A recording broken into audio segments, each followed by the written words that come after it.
Argentina. Quien da pan a perro ajeno, de Roberto J. Pairó.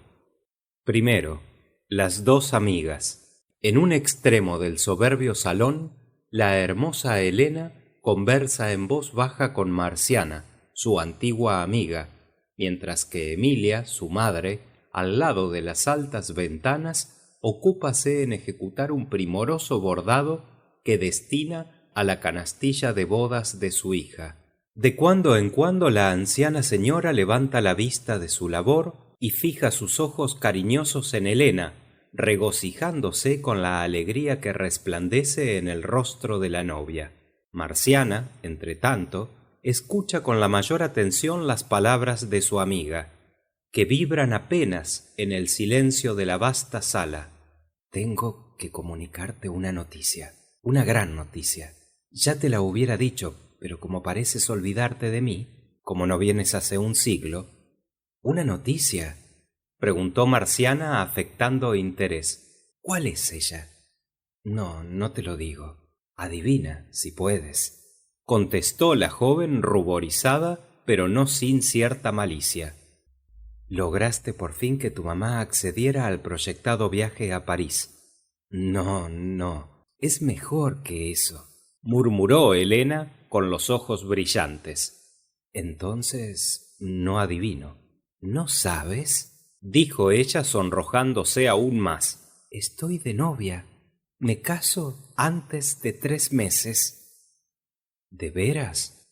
Oh, y tan de veras. Figúrate, soy feliz, tan feliz. ¿Y quién es el afortunado? La joven miró a su amiga con expresión indefinible de contento y orgullo y con volubilidad. Imagínate, un hombre alto, rubio, elegante, de bigote siempre correcto, ojos azules, boca sonriente, una cabeza artística, y luego tan bueno, de tanto talento, y también tan enamorado de mí. Sí, el retrato puede ser exacto, pero no reconozco en él al retratado. ¿Quién es? ¿No lo has reconocido? ¡Qué tonta! Si es Rodolfo, si es mi primo. ¿Rodolfo?, exclamó Marciana palideciendo. Sí, él mismo. ¿Rodolfo?, exclamó ella de nuevo. Sí, el mismo. Pero, ¿qué tienes? ¿Qué te pasa? Y luego, comprendiendo la turbación de su amiga, con acento displicente añadió: ¿Serán los nervios? ¿Quieres un poco de agua para calmarte? Marciana hizo un esfuerzo, logró serenarse algo y contestó: No, gracias. Estoy bien. Es que ahora sufro un poco de desvanecimientos, pero no duran más que un segundo. Continúa. Ya sabes cuánto me alegro de verte feliz. ¿Cuándo te casarás? En agosto, el 23, cuando cumpla 19 años. ¿Vendrás antes a visitarme? Todo esto lo dijo con cierta frialdad, como si viese ya, con su instinto de mujer enamorada, una presunta rival en su amiga de la infancia. Te lo prometo, contestó Marciana levantándose, pero tengo que irme ya.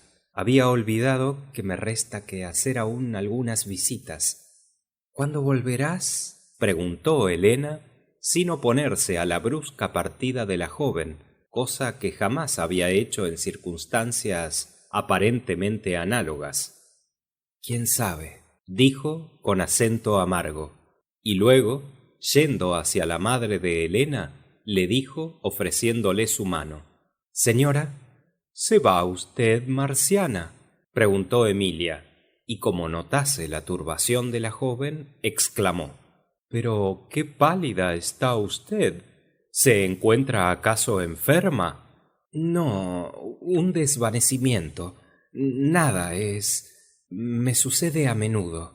La madre de Helena, levantándose para despedirse de la amiga de su hija, murmuró, con esa cortesía banal que se encuentra siempre cuando no hay otra cosa de qué echar mano: Me alegraré de que su indisposición no sea cosa de cuidado. Vuelva usted pronto. Sí, señora. Volveré en cuanto me sea posible. Besáronse en ambas mejillas y cuando se halló cerca de la puerta, Marciana, ofreciendo la mano a la joven, murmuró: Adiós, Helena. Adiós, contestó ella. Y que seas feliz, añadió Marciana con ligero sarcasmo. Y tú también, contestó la niña, sonriendo para ocultar su enojo, y cuando su amiga hubo salido, ¡envidiosa!, exclamó. Segundo, preparativos de combate y esperanzas de triunfo. Con estas premisas, fácil es comprender en qué pie quedarían las relaciones de ambas jóvenes. Al penetrar en su casa, rotos los diques de su pena, agolpáronse a los ojos de Marciana, llenos de un brillo extraño, las lágrimas de pena y de despecho por tanto tiempo contenidas.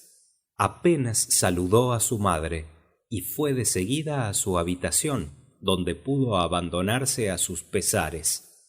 La joven, que amaba a Rodolfo y que se creía amada por él, no veía sin padecimientos la dicha de su amiga, de esa Helena tan amada, que la suerte convertía en su rival.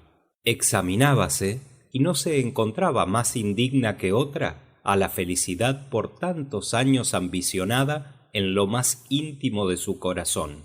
Felicidad que se desvanecía en el punto en que la creyera más segura, justamente cuando Rodolfo habíale jurado amarla apasionada, locamente, sin que nunca hubiese término para su amor. Y entretanto, en la soledad, dando curso a estos pensamientos, abandonándose a lo que sentía, miraba con dolor sus ilusiones desvanecidas, sus esperanzas bien lejos de realizarse, su amor burlado, despreciado, y exclamaba con lágrimas de rabia: «¡Oh, vida horrible!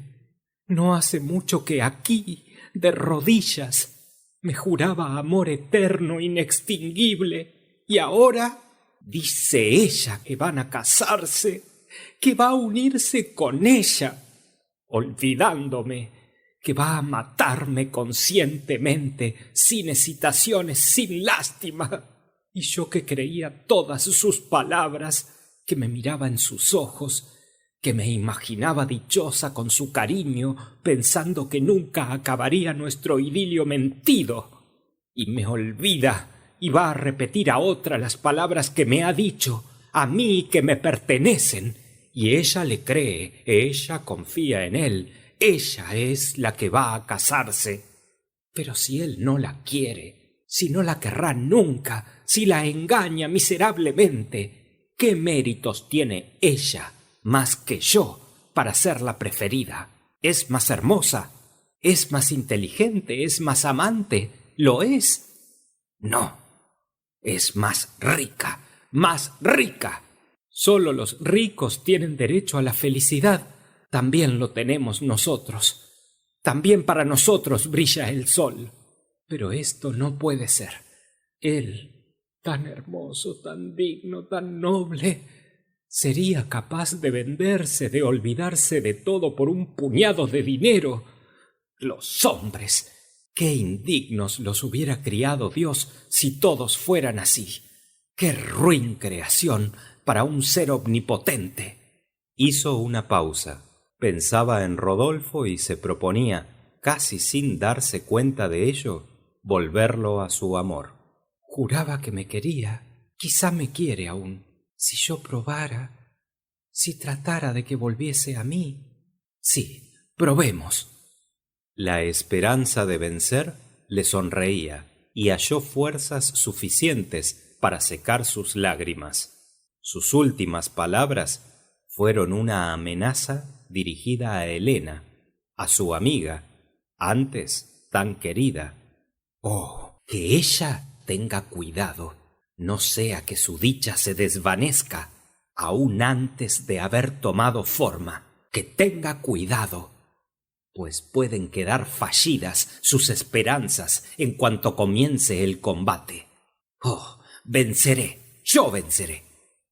Y ya enteramente tranquila, fue a reunirse con su madre, con quien conversó de 1000 futilezas, aparentemente con la misma alegría que en otras épocas, cuando creía suyo un porvenir color de rosa. Aquella noche durmióse descuidada, y soñó con que su rival caía bajo sus golpes y que Rodolfo le pertenecía por derecho de conquista. Al día siguiente fue cuando se rompieron las hostilidades. Tercero, la visitaré. Con su constancia de enamorado, Rodolfo fue aquella noche a casa de su prima, donde supo que Marciana sabía la nueva del proyectado matrimonio.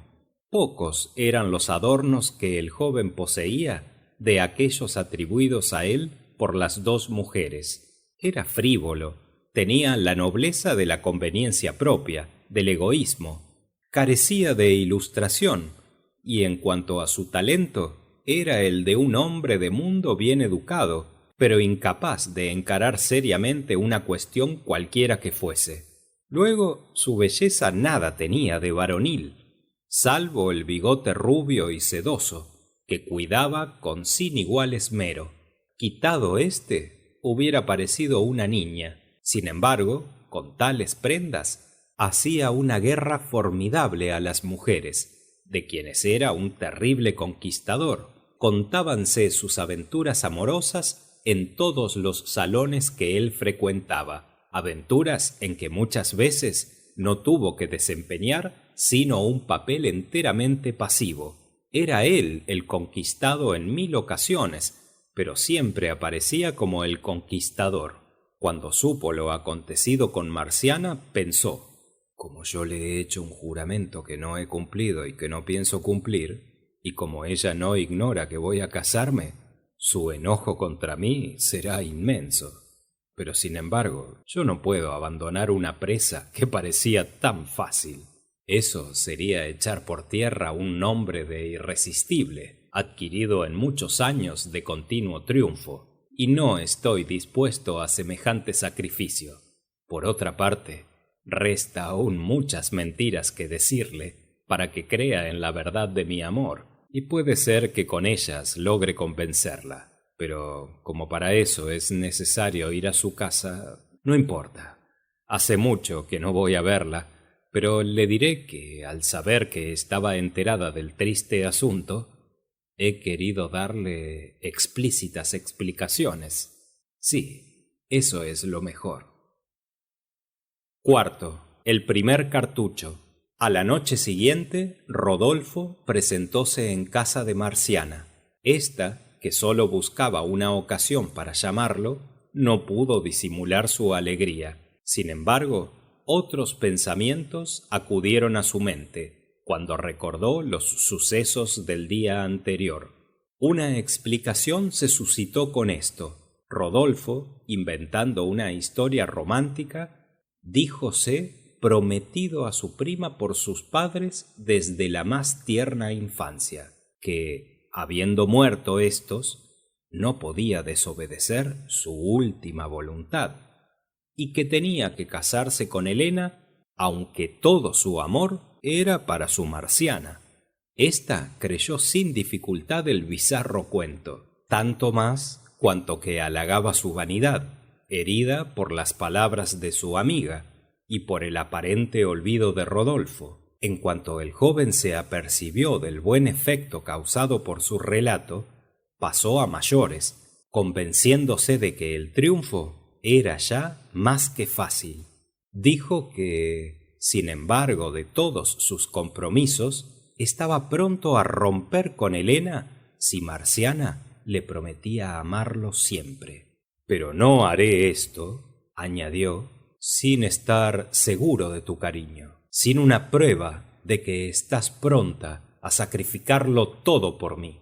No daré un solo paso en ese sentido. No quiero portarme como un mal caballero con mi prima para que te burles después de mí y de ella. Marciana pareció reflexionar. Púsose encarnada como una amapola, miró a Rodolfo como con miedo y le preguntó en voz baja y temblorosa: ¿qué prueba es esa? Él reflexionó a su vez y dijo con la mayor naturalidad: mañana, de 12 a 1 de la noche, cuando todos duerman en la casa, vístete y sal. Yo estaré esperándote a la puerta. Volveremos pronto y nadie lo sabrá. No debes tener miedo. Además, yo soy un caballero. Ella se puso no ya roja, sino pálida como la cera, pero tuvo fuerza para decir: lo haré. Quinto, triunfo o derrota. Las cosas sucedieron como estaba convenido. Marciana salió, tomóse del brazo de Rodolfo y se alejó de su casa.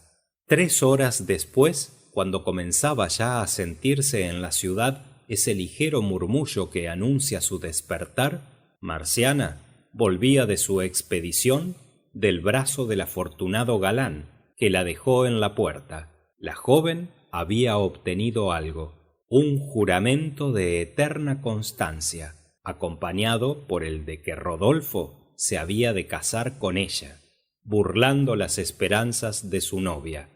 «He vencido», exclamó la inocente, luego que, temblorosa, hubo llegado a su cuarto sin que nadie la oyese.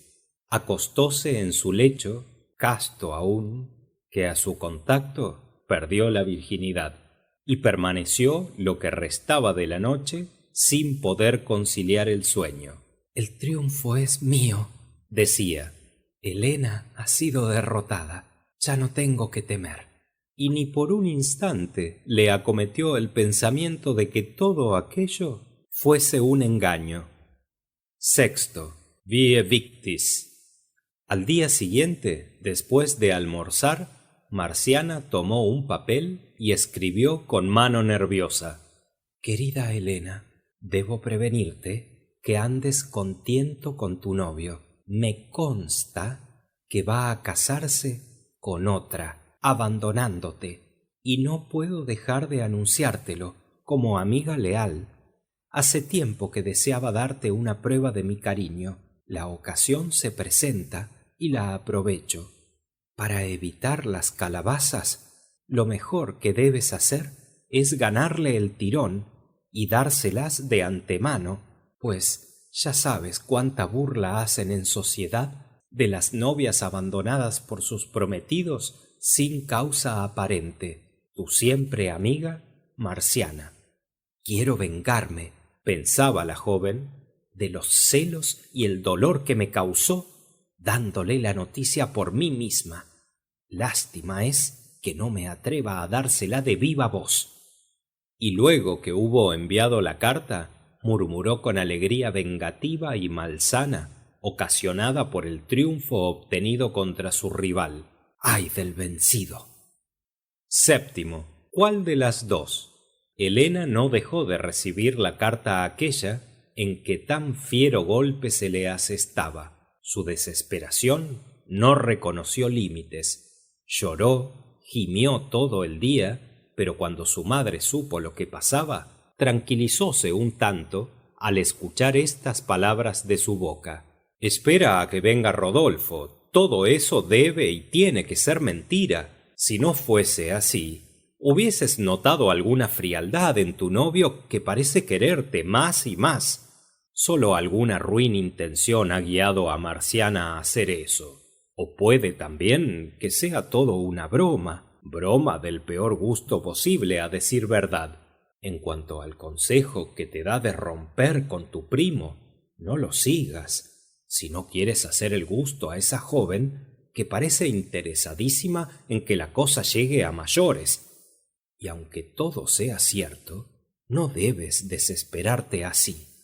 No es Rodolfo el único hombre del mundo, y ya sabes aquello de que cuando una puerta se cierra, vamos, no llores, deja que todo siga su curso natural y no pongas el grito en el cielo, que el llorar y el sollozar, si bien desahoga el corazón un tanto, quema los ojos y enronquece la garganta».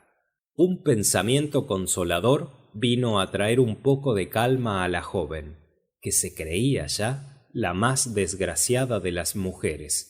Recordaba la última visita de su amiga, sus celos mal disimulados, su turbación instantánea, sus irónicos votos por la felicidad suya, y creyó haber dado con el quid de la cuestión, con la manera de desatar aquel nudo gordiano. Supuso la verdad, pero no toda, que Marciana, enamorada de Rodolfo, trataba por todos los medios de romper las bodas de su amiga, que para ello no había encontrado expediente mejor que una ruindad, una mentira, que habría de descubrirse de un momento a otro. En cuanto a que Rodolfo estuviese directa o indirectamente en el complot, ella no podía pensarlo. El joven era demasiado noble para eso. Pero si Marciana no perdonaba a su rival, Helena estaba dispuesta a perdonar a la suya. Comprendía por aquellos dolores que la acometieran lo que son los celos, terribles, implacables enemigos que turban la razón y oscurecen el juicio más recto, haciendo que sólo el egoísmo dirija las acciones del celoso. Esperó algo consolada a que fuera Rodolfo a hacerle su cotidiana visita, y sabe Dios con cuánta impaciencia. Cuando el joven se presentó, ella, sin decirle una palabra, dióle la carta de Marciana. «¿Qué es esto?», preguntó él. Ella no pronunció una palabra. Solo, sí, hízole seña para que la leyese. Una vez que hubo tomado asiento, Rodolfo desdobló el papel y comenzó a leerlo, pero apenas llegado a la mitad púsose rojo y miró a su prometida. «Ya estás al corriente», dijo ésta. «Ahora elige a cuál de las dos». «¡Loca!», exclamó el conquistador. Ella, engañada por aquella frase, creyéndose sin esperanzas ya, rompió a llorar como una criatura. Octavo. Las dos. Rodolfo le tomó una mano, besóla con transporte, verdadero o fingido, y murmuró al oído de la niña: «Si tú eres mi prometida, ¿a qué temes? ¿No te he jurado que me casaría contigo? Soy un caballero y debes confiar en mi palabra. Marciana es una loca». Ella, jubiloso el rostro, mirólo arrobada y exclamó: «¡Ay, cuánto te quiero!». Noveno. Frente a frente. No todo sale a la medida de nuestros deseos, pero Rodolfo era un hombre nacido de pie, y no por los acontecimientos anteriores dejó de visitar a Marciana, cuya pasión había crecido más aún con la entrega que de ella hiciera al joven. Este, por su parte, usaba del engaño a más y mejor, diciéndole que había roto con Helena, pero sin hablar nunca de la carta, con lo cual acrecentaba la seguridad de Marciana, que se decía: «Él no ha vuelto a verla y no han hablado una palabra respecto a mi billete». Así transcurrió el tiempo, hasta que un día, iban acercándose ya las bodas de Rodolfo, oyó Marciana en un salón al que concurría de vez en cuando estas palabras que la llenaron de indecible congoja: «Dentro de una semana también se casarán en la misma iglesia Rodolfo X y su prima Helena». No se detuvo a averiguar más, abandonó la tertulia y, loca de pena, fue a encerrarse en su casa. Muchos fueron los proyectos que acarició y que abandonó por imposibles enseguida, y fueron yendo días y viniendo días, y su amante no volvió a verla, y todas sus esperanzas iban también abandonándola poco a poco. Por fin, una tarde, decidióse a ir a casa de Helena, resuelta a saber toda la verdad. Notó en la soberbia habitación un movimiento inusitado. Numerosos carruajes estaban detenidos a la puerta, y gentes vestidas de etiqueta entraban y salían a cada minuto. Entonces ya no dudó de lo que se trataba. Sus pocas esperanzas tendieron el vuelo para no volver, y surgió en su mente la imagen espantosa de su irreparable desgracia. A poco salió el cortejo. Helena, al ver a su antigua amiga, dejó el brazo de un caballero anciano que la acompañaba y se dirigió hacia ella.